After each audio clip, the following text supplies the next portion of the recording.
crowd of union workers and a giant inflatable cat greeted patrons today outside of the Green Mill restaurant in Canal. Now, the group protested outside the restaurant as it reopened following renovations. Northern News Now's Michaela Wrench shares why the workers are angry with the owners.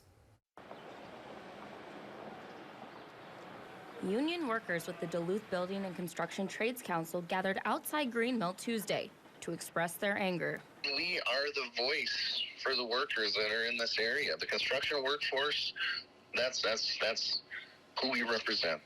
The union workers are upset Green Mill chose TDB Builders, a contracting company based out of St. Paul, to do its renovations.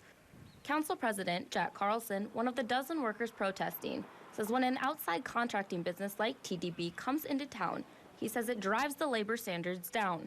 Money spent locally can be distributed over and over and over versus when out-of-town contractors come in and they take their money out of the area.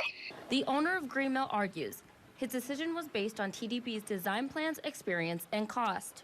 They had a profile on how the restaurants are supposed to be remodeled, and that's why we went with them. He knows what goes on and what the corporate people want in the restaurants.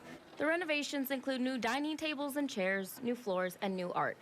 Siegert says he has a right to choose what contractor he wants, but he also says the union workers have their right to make their point, even if it means protesting outside his restaurant.